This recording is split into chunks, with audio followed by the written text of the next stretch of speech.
पश्चिम बंगाल में चुनाव आयोग ने 15 बूथों पर दोबारा मतदान कराने का फैसला लिया है और इन बूथों पर वोटिंग की प्रक्रिया जो है वो जारी है। ये सभी बूथ दक्षिण 24 परगना जिले में स्थित हैं। दूसरे चरण की वोटिंग के दौरान कई जगहों पर हिंसा और ईवीएम से छेड़छाड़ की शिकायतें सामने आई थी। इन घटनाओं को गंभीरता से लेते हुए भारत निर्वाचन आयोग ने जांच के बाद रीपोलिंग के आदेश दिए थे। प्रशासन ने सुरक्षा के कड़े इंतजाम किए हैं ताकि निष्पक्ष और शांतिपूर्ण मतदान सुनिश्चित किया जा सके। राजनीतिक दलों की नजर अब इन सीटों पर टिकी हुई है और इन सीटों पर कड़ी सुरक्षा व्यवस्था के बीच एक बार फिर से मतदान की जो प्रक्रिया है वो जारी है। तो आपको बता दें कि दूसरे चरण में कई जगहों पर हिंसा और ईवीएम से छेड़छाड़ जैसी खबरें सामने आई थी, जिसके बाद चुनाव आयोग ने तमाम चीजों को वेरीफाई करने के बाद, जांच करने के बाद इन बूथों पर रीपोलिंग का फैसला लिया था और आज रीपोलिंग के तहत इन सीटों पर, इन बूथों पर मतदान की जो प्रक्रिया है वो जारी है।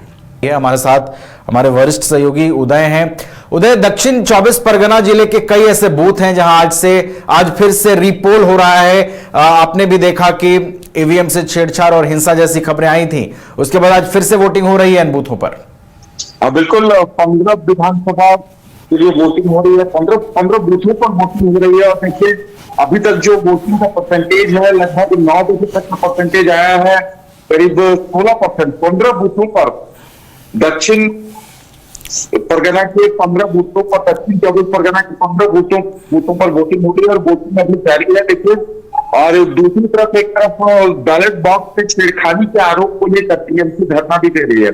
काउंटिंग की लड़ाई भी चल रही है और सुप्रीम कोर्ट में सुनवाई भी।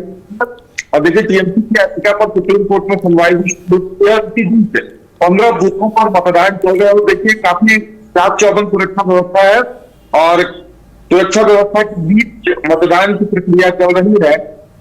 और जो जानकारी सामने आ रही है कि लगभग 20% तक मतदान अभी तक हो चुका है और कहा जा सकता है कि शांतिपूर्ण तरीके से कड़ी सुरक्षा के बीच इन बूथों पर मतदान चल रहा है। कहीं किसी अप्रिय घटना की सूचना अभी तक नहीं है। नजीब जी, चलिए, तो किसी भी तरह की अप्रिय घटना की सूचना फिलहाल नहीं है। कड़ी सुरक्षा व्यवस्था के बीच और चुनाव आयोग की वेबकास्टिंग के बीच इन बूथों पर फिर से रीपोल हो रहे हैं और तमाम अब राजनीतिक दलों की निगाहें भी इन बूथों पर टिकी हुई हैं, क्योंकि इन बूथों पर हिंसा, ईवीएम से छेड़छाड़ जैसी खबरें आई थी, जिसके बाद फिर से यहां पर रीपोल कराया जा रहा है। बहुत बहुत शुक्रिया उदय आपका हमारे साथ जुड़ने के लिए, तमाम जानकारियां पहुंचाने के लिए।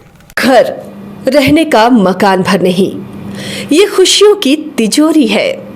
दरवाजे पर दस्तक देता पड़ोस, खिड़कियों से उमड़ आता आसमां, तारों में उलझी ऐसी ना जाने कितनी दास्तां। कहती हैं चले डायमंड सिटी, एक सफर हम सफर के साथ अपने घर तक। Diamond city, life long bonding, 500 से ज्यादा खुशहाल डायमंड परिवार। जल्दी करें, सिर्फ 200 फ्लैट बाकी। आज ही बुक करें अपना आशियाना।